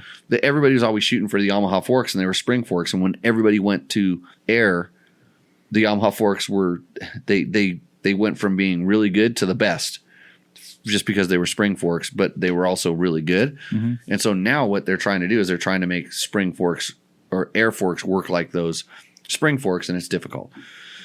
So but they were lighter, right? They're definitely lighter. Mm-hmm. Yeah, I mean, think about it. What's lighter than air? You like drilling holes and shit. That's right. That's right. Eric Hermstead says, Jimmy, I'm thinking of using an air vest or a neck brace. I ride mostly dual sport stuff, single track, no racing. There are so many different air vests and neck braces on the market. I have no idea which one to get, but I'm liking the Alpine Stars Tech Air Off-Road. They're about $800. I also realize I should get some off-road training so I don't crash, but sometimes it happens. I like the part about the training. Yeah. The air vests. So I don't personally have any experience with wearing one. I know a lot of people who have worn the air vests and had them deploy are very positive about them. Like really say that they work, and a lot of these guys are rally guys, and I kind of trust their opinions, and it seems like it makes sense. I know that the Alpine Stars one seems like it's the most advanced, and they've done the most testing. That's the one all the Dakar guys are wearing, and they're constantly evolving the technology that makes it fire off, so it knows when you're crashing. I know Climb has something, but I think it's more on the road side currently. I'm not familiar with any other ones that familiar. That being said, I've never tested or used it myself, so I can't really offer a personal opinion, but. And I do have an opinion on the neck braces, and I don't wear one. And people say why, and all this other stuff. I was one of the very first people to ever wear one, and it was explained to me how it worked and what it needed to do and the way it was positioned and stuff. And the way that I ride, I shrug my shoulders when I ride. They call it low boy style. You know that? You know how you sit down on the back of the seat and just get over it and gas it? Mm-hmm. Well, I don't do that. I scrunch up. I'm forward, but I scrunch up. And so if I have a neck brace on, it lifts my helmet up, which moves my goggles off my face. Then I can't see. So a neck brace distracts me. And most of my understanding is that they're really good at preventing secondary injury. In other words, it's not going to stop you from breaking your neck. It's going to limit the amount of damage that's done when you're tumbling or rolling or whatever afterwards. So it's like having the neck collar put on you after you have an injury. It's like it's already there, kind of a thing. So anyways, it's like anything, weigh your options. It's transferring load to other places. It's doing different things. And I kind of was like, kind of happy. I mean, it's risky to begin with. So I don't like to, if you thought you were going to crash, would you get on the motorcycle? Yeah, because it wouldn't bother me really that much. I crash all the time. God, if I worried about crashing, I would never get on a damn motorcycle. Yeah, you're on a motorcycle, you're going to crash. Well, you're going to crash. But if you thought if you're walking up to a motorcycle and you go, I'm gonna have a big one today. No, I never did that. I know, but just say if you did, then I wouldn't be riding. I wouldn't get on it. That's what most people are like that. They're afraid of their own shadows. They're afraid, if I get on this bike, I'm going to get hurt. So a lot of people ask me about protective equipment, and they're like, because I wear my boots and my helmet and stuff, my knee pads. I'm mostly knee pads guy, but I'm not big on, because I'm not racing. But if I race, I wear a chest protector. If I'm on the motocross track, I wear a chest protector. It's like kind of depending on what I'm going to do, because there's different levels of when things could go right or wrong. But I hear people go, I'm dressing for the crash, and I go, why are you riding if you're going to crash? Yeah. It's just a different mentality. I don't want to like, and I watch some of these people that are just so layered up that it's inhibiting their movement. It's like they're so protected that they can't maneuver. That's absolutely right. And so I kind of read Eric. I read a little bit of this into the question, to some extent, but especially for dual sport and off road, when it's no racing, you're kind of then you're at this level where you're pushing, and you likelihood of crashing kind of goes up, I would say, quite a bit. But when you're trail riding, you didn't, we all had them. Remember that time? You crash, but it's not going to be as hard usually. Yeah. Yeah. I was going to say, remember that time you knocked your eyeball loose and I jumped over your head? You crashed, no, I don't. You crashed in the ditch. There was a road, and it had like a washout. Yes. And I was riding behind you. Yes. And you rode down into it and crashed into the other side. Yeah. It was the time you detached your retina. Oh, that was. And I jumped over. Heather was with us. Heather was with us. Yeah, yeah. Yes. Yeah. I did. I lost vision in my one eye. Yeah. Yes. Well, you crashed into a ditch. Yes. Pretty good, and I was right behind you, and it was like nothing I could do. But it was a detached retina, by the way. Yeah, but jumped over the ditch. Yeah, yep. I jumped right over you one year, but you didn't think you got up and you said there was nothing wrong. No, I had no vision, but you don't have to see as long as you got one eye. 2 what? 2 weeks later. Oh yeah, yes. Well, yeah. Heather told him. He started describing what he later on he started describing what was going on, and she's like, yeah, you got a detached retina. You need to go to the hospital now. Yeah, the doctor told me, geez, you shouldn't have waited this long. Yeah. He said it could be he reattached it. Yeah. So I have vision in that eye. Otherwise, I wouldn't. It rolled up just like a curtain, like you roll up a shade. I was in my eye, and it just go. That's weird. Really weird. Remember that time you outbroke me between those two logs? I went cartwheeling over you. Oh yes, you jumped over me. No, I didn't. I jumped over you that time. I crashed over you the next time. Well, I didn't want to kill you. Yeah. Well, thank you. I enjoy life. I probably had a 30-mile-an-hour approach speed on you as we there was some logs down on the road, and I'm pretty sure I could slide them down. I hated you. And you slowed down right where I couldn't exit out, so I had to clip the log. At least I didn't kill you. We survived. Yeah. So on Tech Talk Taco Tuesday, number 165. Titus Abrams. That's the guy's name, Titus? Yeah, Titus. You know what Titus are? I know what titas are. Yeah, okay, never mind. Go on. You know what a titty tail is? No. No, it's a thing that Taco Moto sells. Titty tail. A titty tail, yeah. You're It's just getting into one. well, it's a thing. Like how the dual sport bikes have this big, ugly, heavy thing on the back of it with a license plate and the turn signals go. Yeah. They make a titty tail. What does that mean? Well, it just cleans everything up. So all that junk's not back it's there. all small. Its turn signals get small, and license plate holders okay. small. It has Yeah. nothing to do with a titty, though. Oh, according to one of my co-hosts, that's what it was called. It was a titty tail. TIDY. Oh, tidy. A tidy tail. Oh, it's not titty.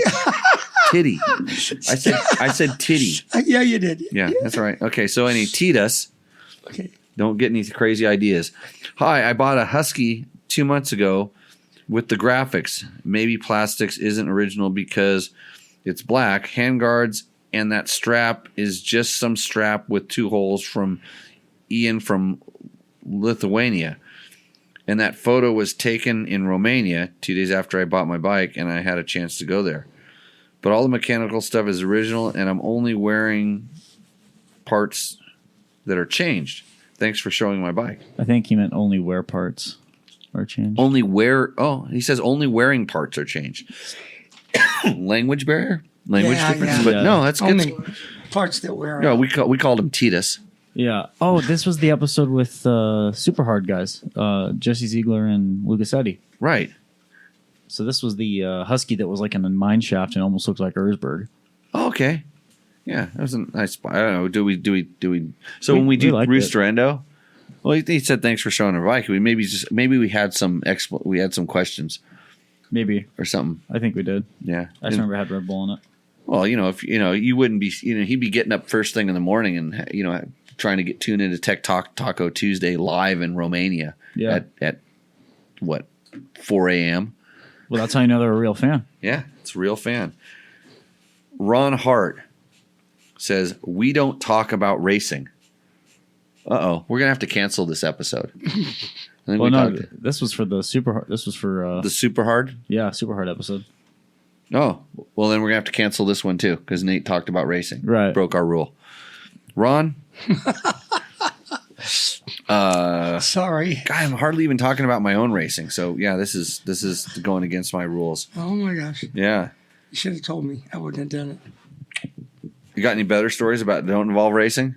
Hey, you know what's funny? All you District 37 people that are watching this, because we got some local fans, people that are close by. Mm-hmm. You know why you can't ride backwards on a bomb run anymore? Me. Sitting right next to me, because that's the best way to get a good line in a bomb run is to go backwards. I'm not kidding, right? You tell the guy that hit me. Well, he wasn't trying to get a good line. He was trying to go fast. I think he was trying to get back to the line before the start. Right. And Ooh. and I was doing my very last Practice. And I was really on it. And didn't see him coming over hill. Yep. We met in midair. Mm-hmm. Pretty ugly. Yeah. So. But then they had a bomb run after that. Because they figured if a guy like me could get it, anybody could get it. Oh, right, yeah. But did they said they had to scoop you up though, get you out of the way, right? Bones sticking out. Oh, Jesus. Yeah, really. Yeah, that's why you don't ride backwards on a bomb run. Blood shooting out of this, No. out of my femur, you name it. I was bleeding out. That's when you lost your finger? Yeah. Oh. And that same accident. Oh, I didn't know that. That's the amputation. Yep. Notice how they're twisted. A little crooked? Yeah, that's that. Perhaps pretty bad when you hit a guy get head on. Cheap Amazon price. So pipe. It says price though. Blame autocorrect. Oh, autocorrect on your side or autocorrect on his side? No, autocorrect on my side. Okay. So you made me sound stupid now. Yeah. Thanks, Matt. Yeah. So Not the last cheap time. Amazon pipe. Ben Deho says. Pendejo. Ben Deho. Oh, it's not Pendejo. That guy's got you, buddy. Yeah. Better than bend over. Ben Deho. Pendejo. You're so Yeah. Pendejo. Hey, when I used to write cycle news articles, I was rock hard wood. Rock hardwood. Hardwood. Rock hardwood. Yeah. How's your racing? How's your packing? Is what he says. How's your packing? I got one of those to fit on a WR250R. Spark arrestor got clogged with fiberglass from just going around the block. After tinkering around today, I got covered in glass. Oh boy. Well, so you see that awesome pipe we put on your CRF 230? Yeah, I saw that. That's awesome. It looks good, doesn't It it? really does. So it's. I think our packing's still okay. I haven't noticed anything. It's loud though. It's loud, but the more I ride it, the more I think it's always been like that. It's just been a while since we've had it out. Right. It was it's loud before I gave it to you. Oh well, yeah, because you had the BBR pipe on it. Yes, I did. That I think you drilled holes in it. No, not in the pipe. No, it was just blown. It was old. It was blown out. Yeah. Well, you attached a rock bar to it that weighed 35 pounds. No, not to the pipe. Okay. Yeah. I'm just trying to make it sound like it didn't, like it wasn't that thing was to the just frame. That thing was hammered. That pipe was like the rivets in the back, and Really? you'd put bolts into The it. BBR one? Yeah. Oh, I had It to. was- Yeah, it fell apart. Yeah, it broke a few It had times. like 1,000 miles on it, 1,000 at least, at least. with Hard no miles. maintenance. So With spray paint. I haven't checked the packing on that thing yet. So we should. I actually want to put a quieter insert in there. I have another insert that we can Yeah, it was kind of loud. stuff in there. So yeah, because it's loud compared to all our other bikes, Yeah, but it was cheap. It was a cheap Amazon pipe. It ran a little bit better with it actually when we put the Sounded good. the stuffer in it. Sounded really good. Yeah, nice and loud. XT250 review. WSL says, good to hear this bike is capable off-road. Thank you for doing this video. Well, thank you, Trevor. I don't think Trevor wanted to do that video, but he actually rode the bike around. And he's having fun, and now he doesn't want to give it back because he's riding it around town quite a bit. He said he's seriously thinking about buying that bike. Yeah, they're not, those bikes are not bad bikes. Having a little dual sport bike as a commuter. I mean, he drives a big full size truck, and what gas costs in California, Yeah. that makes a really good a good deal there. And Speaking of, about I have a new story idea. With Think the about mind the involved bike. parking. The parking, Yeah, yeah, easier to park for sure. absolutely.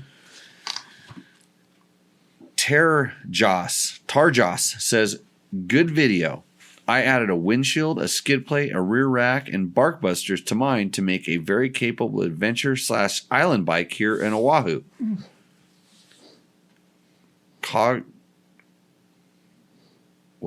Cognate Dynamics front end and rear. I'm loving it.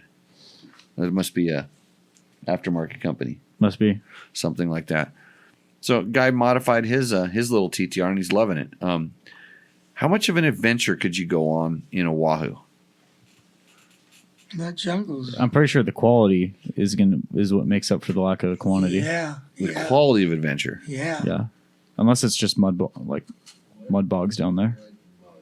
Mud? Yeah, well, it depends on what time of the day. It's probably dry in the morning and then wet in the evening after the thunder showers and stuff. So, yeah, I mean, you definitely don't need a BMW 1200 to be adventuring on Oahu. Definitely. Right. You could probably do 7 adventures on a tank of gas on that bike. So, yeah, cool. Finding Neutral. Thanks for showing this super versatile, reliable bike. I just installed SM wheels by ProCycle and a 16-tooth, 45-tooth sprockets on mine. Kept my OEM wheels set up and swap out easily, and he has a true dual-purpose bike. So these are people that are liking the little Yamaha XT225, Yeah. 250. I mean, I swear I've seen that bike around more. Like in Vegas. I'm seeing it more. it's a good bike. I mean, it's funny because I think now it's funny because the Kawasaki, the KL, I always get it, KLR, KLX now. That one, I think the Yamaha has a little bit on it on quality, and I think it's apparent when you start. If you were looking at those two bikes, I think you can see it. And then the Hondas, I think, are a little pricey. Mm-hmm. I think they're a little priced up, but I'm not sure. Well, I think the Honda's also a lot heavier. The Sierra, yeah. Yeah. And from I want to ride that. I haven't ridden XT for a few years, but they're good little bikes. That's what you have, right, Marlene? No, she has 230, 220. What's hers? Hers is a TTR. TTR 225. 225. 225. I thought you guys had it. TTR. I thought you had an XT for a while. No. The little Sero thing. No. The 225. No. Okay. It was always her bike. Good. Those are good little bikes. It's an excellent bike. She rides it. I rode it just a few weeks ago. I heard you're not allowed to ride it. Yeah, that's what she says. She doesn't want me to. But it's very nice because it's low. Very low center of gravity. In episode number 157, NVMC Rider says, best bike ever, the 90s XR600R. You couldn't break it. It had a lazy boy seat plus suspension, never boiled over. Other than oil changes and filters, you never had to work on them. Which means, Nate, you never have to work on them. I like that. That's me. Dude, that's me. What kind of bike is this? XR600. Oh, it's too big for me. Damn. Yeah, you were an XR200 guy. Yeah, that's Yeah. right. Yeah. I still got one of those. It's pristine. Yeah. Pristine. You I do. You have It's to in put, one of the sheds. you have to push it down the hill for No, a long ways. I've restored it. You have to push it down a hill a long way so the motor actually warms up so then it'll actually start. Well, that's the other bike. The one I use in the mountains, yeah. It's pretty worn out. I still got that one, too. I know. In the Tenere vlog, Guido B says, try some Bosley pegs. I've already got Fasst Company impact pegs, so I'm good. He has a Facebook page where you can find his website as well. I am using them, and I'm very satisfied. I think I'm good on the pegs. Man, what an awesome modification that was to that bike. So Fasst Company, I'm pretty sure they'll be pumping those things out because mine are prototypes right now. If One of the they great work sponsors. as good as you say, they're going to go, man. Yeah, they're gonna go. Yeah, they're good. I like those things. So, okay, we got to do Roosterendo.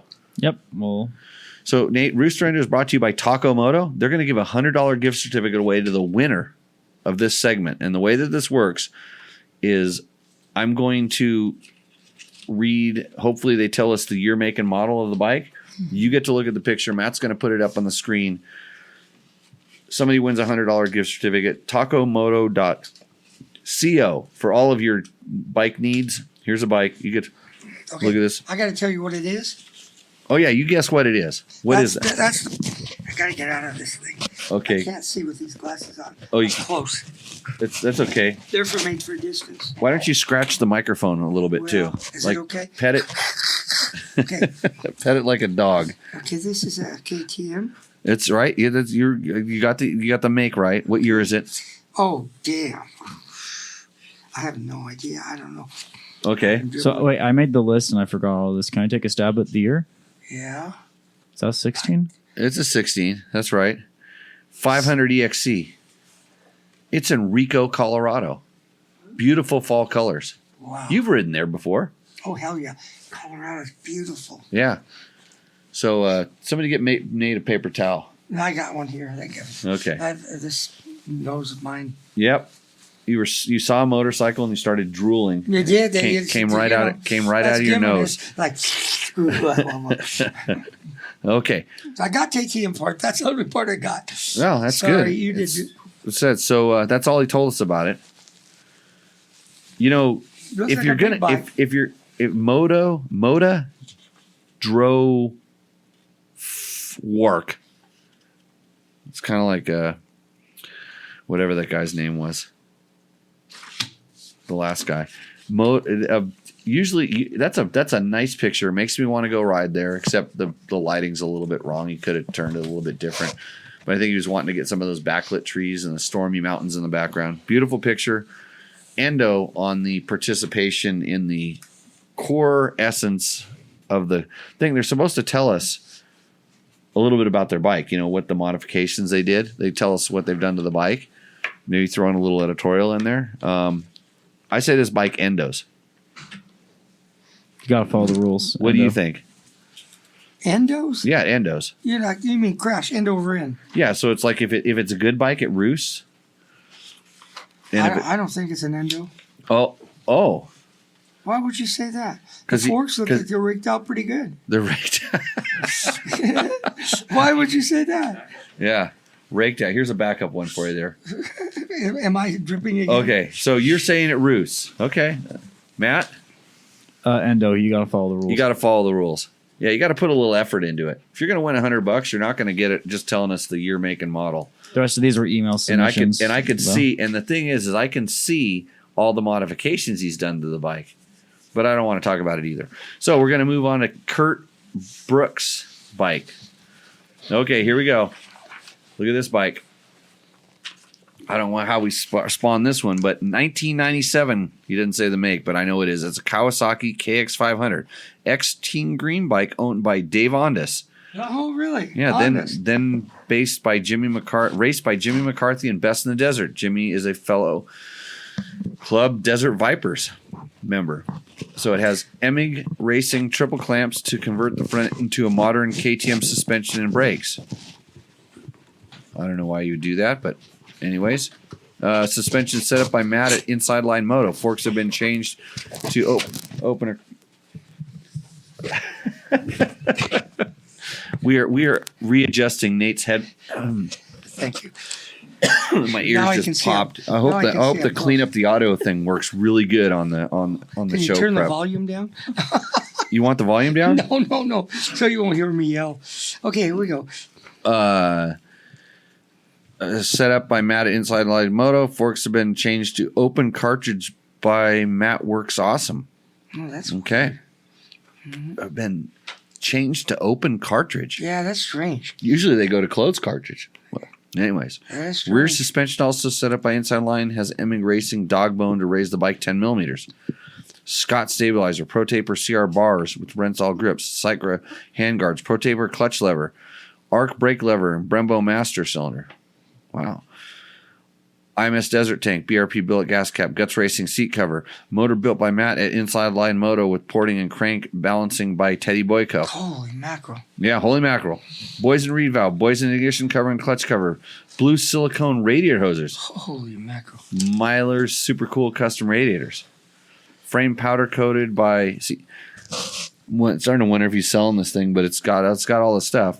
Frame powder coated by MB Thousands of dollars Performance. worth of aftermarket. All parts in this bike are either hard anodized, or Cerakoted. Wow. That's show bike. I had to take a look at it. 2-piece clutch cover. Trevor at Big League Racing. That's a pretty cool thing. Having so you can get into the clutch easy.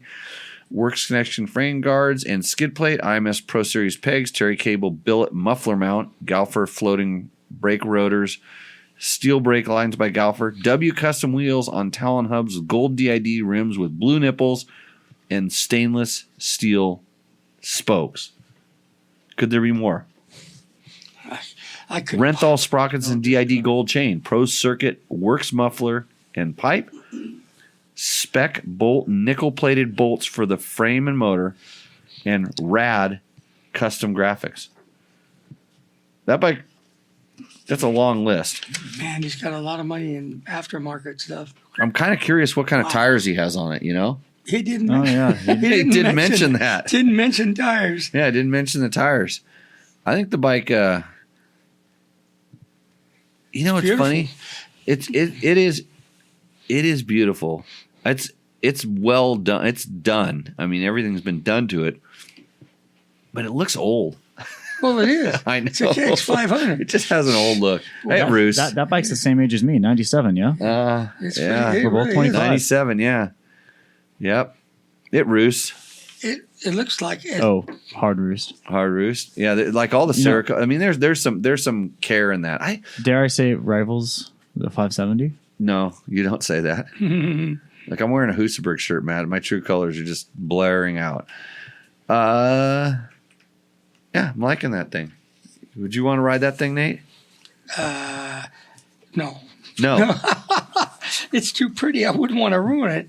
Hey, we talked about Dave Ondas It's on the last beautiful. show. Yeah, we brought up Dave on the last show. Absolutely beautiful. I actually have never ridden a Well, I'm 500. not good enough. You to haven't? ride it I've anymore. never ridden one. I would like to once, just to say I They're, have. they're around. They're available. Okay, here's a bike. Rudo Zuger has a 2021 KTM. So that bike, everybody agrees that one roost? Roost. Yeah. The 2021 KTM 300 XC. Bulletproof radiator guards. We like bulletproof. Yeah. And they have They have radiator guards for all the new models, by the way. Gas included. So, good stuff. Cycropro Ben handguards, AXP skid plate, Pro Circuit Shorty exhaust, which sounds cool. Enduro Engineering case saver, KTM Power Parts 1-inch lower seat, Carapac rear brake rotor guard, Ducati. I had to look up after we said rear brake rotor guard. Enduro Engineering front fork shoes with rotor guard. Yeah. Trail Tech radiator fan, 13-tooth sprocket, M59 front and 525 cheater rear with tubeless rear tire varies. That's good. Home built chainsaw mount. I like that. This guy knows his shit. Yeah. I'm sorry. Quit touching. Okay. Quit touching that thing. Falling. What are we going to do? Like next time we're going to put you in handcuffs. Yeah. Yeah, handcuffs, and then just like duct tape you to the Just give me chair. a couple more shots of this now to take care of it. I haven't even finished mine. I just barely had a sip. Home built chainsaw mount. Second set of rims with studded Metis winter friction tires. It's a long ass winter thing. But the best mod is my perfect jetting every time. 2021 300XE, that's fuel injected. That's TPI. Which, you know, I'm sure you could go say that on any other show and they'd tell you that you're wrong, but I totally agree with you.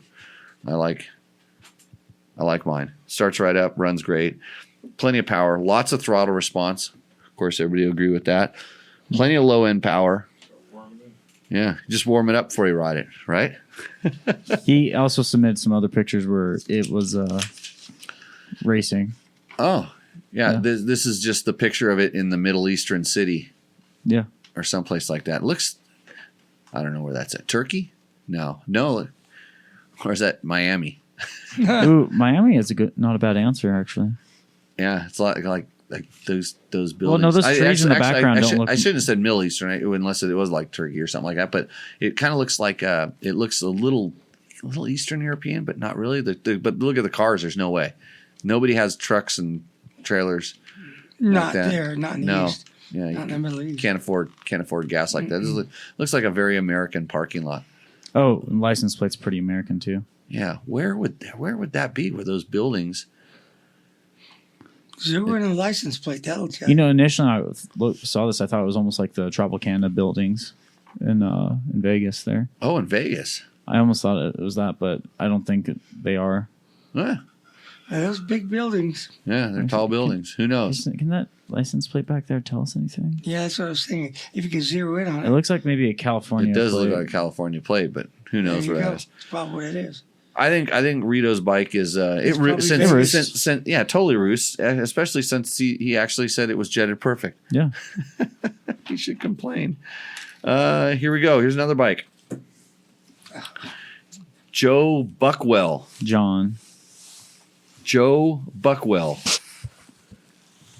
Should be John. So I'm reading exactly what it says here, Matt. It says Joe Buckwell.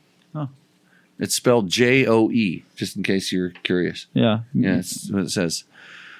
So TR?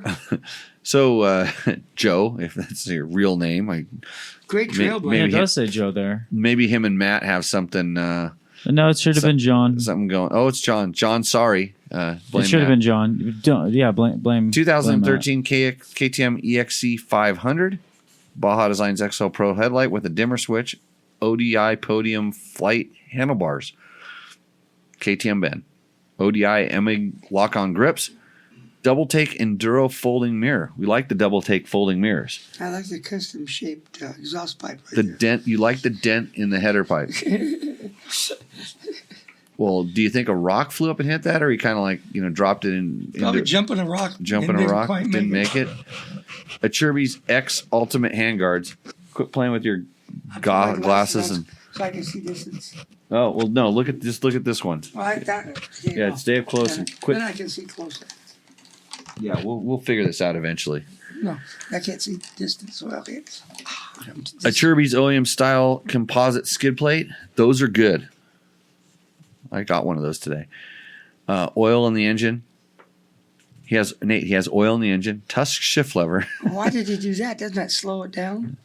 If you put too much in there, yeah, you can slow it down, and it can cause it to overheat having too much. Yeah, yeah. Tusk Recon tires, Kreft tuned OEM suspension, revalved and respun with microfinish.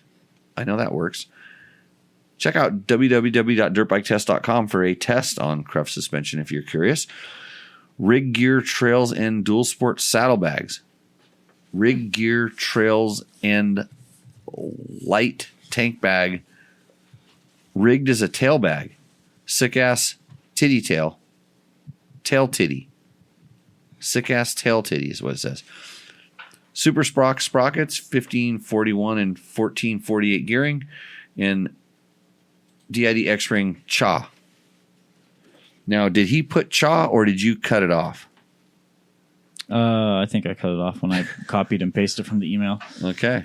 Yeah. Yeah, I've been having a lot of spelling errors lately. You got to tighten that program up. This bike, the picture kind of, at least it's outside. It's not in a garage. Yeah. I like those bikes. That's a nice bike. We have a few of those. We have a few of those. When I say we, he's using it. He's using it as an adventure bike there. I think dual sporty adventure bike. What do you think? That's Nate? right. Rooster Endo. That's, What does that bike do? for dual sport, I think it'd be great. Mm-hmm. So to me, it's. Do you think there was a reason he highlighted his dented header pipe? I know. Is that Why a plea? did he do that? Is that a plea Why for? did he show us that? Because we're giving away $100. Mm-hmm. Is that a plea for like a kind of attention? It's like But maybe showing- that's to show you showing that's your an wound? It's off-road trail bike. showing he's using it. Yeah, maybe that's it. Have we really got on people for having like garage queens? Yes and no. Yeah, a little bit. Less. We've done it less time. We haven't done it that many times. That many times. But Not the that ones many that don't look like they're ridden or they're brand new or they're for sale. Is that it? That's all of them? This Yep, one's they got- definitely been ridden. That's right. So Nate, here's where it comes down to. I like this. Here's where it comes down to. Okay. Which bike provided you the most enjoyment? I think if I had one of those, Well, no. It doesn't have to do with you. I mean, Was the show. as a general guy, anybody? Are you talking about? Well, general. it's however it works out. It's the one, no matter whether the bike roosts or endos, it's the one that gives us the most entertainment. Oh, gee. I'd say it's this one here, but then I don't know. This It's one isn't going to help us. We got to remember what his name is. Yeah. Oh, we don't even know his name. I know because Matt made it wrong. Oh shit! Forget that one then. No, Well, forget it if we don't know who he is. How can should we give it to Why Joe? Should we give it to Joe, even though his name is John? Well, You like that one? yeah, because it's my kind of thing. That's My all. kind of thing. Yeah, the dual sport thing. Yeah. Okay. But that's only because I'm not racing now. Nate hates If I was KX500s. Wait a Okay. minute. If I was racing, it wouldn't be that one. It'd be one of these. This, Right. Well, probably this one. We don't talk about racing here. It says right here. It's not it says- racing? It says right here on the show. Then why it would says, you want a bike that goes 200? Ron Hart says we don't talk about racing. Are you serious? Yeah. So one of these, that, without regard to racing, right? Yeah. Just a dual sport or whatever. right. John, you're gonna get $100 from Takamoto. All right, John. Go and reach out to me at takamoto.com. Oh, and he's in the chat. That's good. He's Yeah. here, and it's John. It is John. Yeah. Yeah. I confirmed it was John. It was, Yeah. It's John, spelled Jon, not Joe. Just in case. Yeah, where are you at, John? So, XR600, my bike of choice to solo the Baja 2000. That says San Felipe Bob. We like it when the people are in the chat too, Nate. We like it almost as much as someone who just grabs their microphone and just grinds on it. I didn't do that. He took it off. No, it's not. Where is it? It's not an eyebrow. It's not supposed to be up by your eyebrows. You don't talk out of your I have no eyes. idea. I didn't do it on purpose. Believe me. Okay, I'll believe you. So if you hadn't had story hour here for an hour before the show started, so Nate came in here and he didn't want to mess up the thing, and we put him in the headphones. Did he touch his microphone once? No, it's not until we press in the pre-show. press live. Yeah. Yeah, he was in here just fine, doing everything. Get on the show live, and you just want to start pounding the table, fucking just your microphone. Just not photogenic. That's all. No. Is that, and that's why. So you're distracting by hitting the table. Yeah. You're hitting the table. Like last time, you had a physical microphone. You just kept pushing it away. Next time, I'll figure something else out. Okay. Got it. Do we have any other stories? You got a parting story for anybody?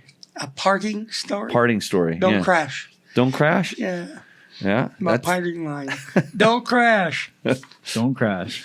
So thanks for coming in, Nate. Thanks for having me. It's been awesome. I've had great trail rides. You taught me how to build trails, how to make horrible bad trails that nobody wants to ride. Yeah, those are the best. You wrecked a lot of my friends.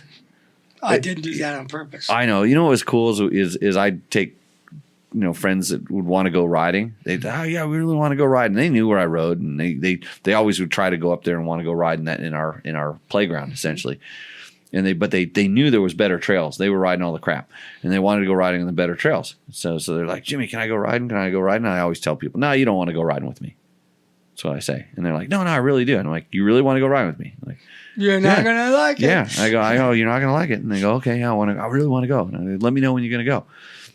So I'd say, hey, Nate, where are you guys working on Saturday morning?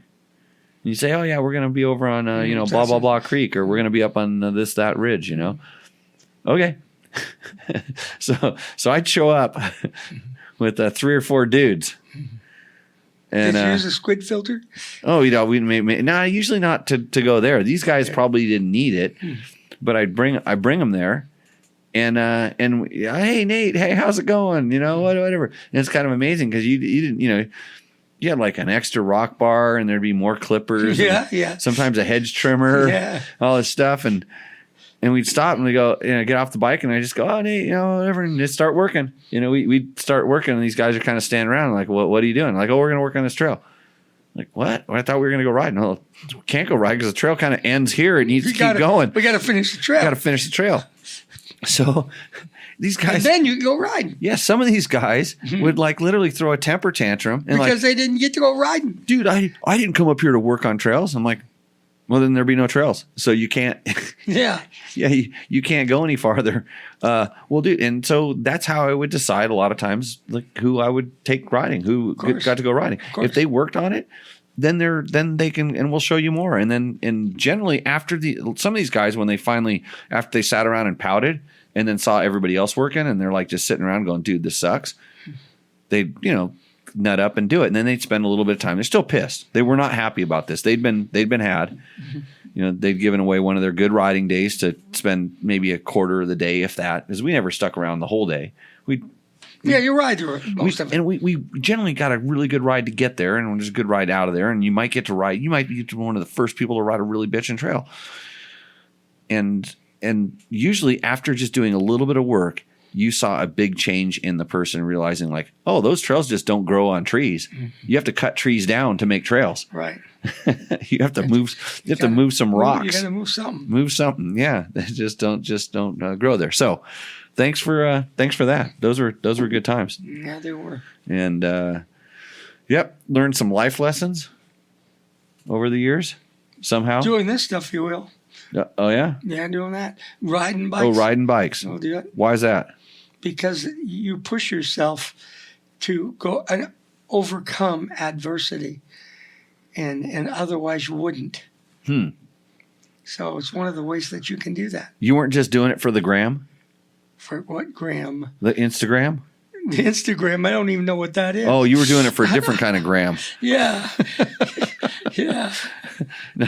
Now the kids are doing it for the gram. They got to get something out of it. Yeah, they got to get it. You get something out of what we do, but it's not that kind of something. Exactly. It's not that kind of something. So, well, right on. Mark Daniels. It says, San Felipe Bob, the same bike that we took Team Bill Lick, Baja something or other. Yeah. There's a little side chat going on. If you're wondering how the show really works, so there's the show. There's a live show, and in the live show, there's a chat room, and then there's chitty chatter talks and stuff like that. So you can go there. If you have a question, if you're watching this right now and you want to make a comment, drop a comment in there. We pick them up and we will answer it on the next show.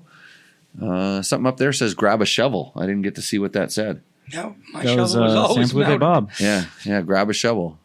Yeah, so Janie says Nate rocks. Janie's my retired bartender. Quit picking on Nate. Yeah. That must be my wife. When did I pick on Nate? I don't remember. You never picked on me. No, every once in a while. I mean, you usually, like, if something goes wrong, it's definitely because of you. Probably. Like, because like this whole microphone thing is a perfect that's example. all me. Yeah, That's all me. yeah. That's Remember? because I'm just not technical. I don't know. Yeah, you warned us. Don't let us touch anything. I get near that stuff and it starts to break. Right, electronics. They just, I pick up one of these iPhones. The next minute it's broke. Oh, well, that's because I you pushed the wrong drive. button. Because you drive over it. Do not push the wrong button. Marlene, you did that just the other day. Came here. Push the wrong button on the phone and it broke. I pushed something on the oh God, she took 10 minutes to fix it. Anyway, if you want to know the real story of Nate, pick up Monkey Butt by Rick Simon. You can find that on Amazon. We threw up a link in the chat earlier. Very cool. If you want to meet Nate in person, go to a Dirt Diggers race. There you go. Yeah, you're usually still rolling around at those things. I'm doing it. Yep. Yep. Still working. Still out there doing The stuff. oldest active dirt digger Really? alive. That's me. Tell them they need to have another The field meet. oldest one alive that goes to the races and does stuff. Yeah, tell them they need to have another field meet. We'll go kick everybody's ass. Oh, that's a I'm challenge. an honorary member. I have that plaque I know. at that other I know. house. That's yeah. from the last time. Yeah, so it's You pretty. went pretty out cool. there and beat everybody. Well, I had some experience. So, anyways, thanks everybody for joining in. Tell a friend. Get your friend to listen to this show or another show or one of the ones that was actually really good. So, which is it's like a roulette wheel, right, Matt? Yep. Yeah, you're gonna lose, no matter what, 9% of the time. Well, it's a At least 6. At least 6. Yeah. So thanks again for joining in. I'd like to thank the sponsors real quick. Yamaha, Taco Moto, Scott Sports, Climb, DDC, Trail Tech, Fasst Company, Seat Concepts, Bulletproof Designs, and Double Take Mirrors. They all make sure that we can come to you every week. And with that, we always say at the end of the thing here, we'll see you out in the trail. Cheers. Cheers.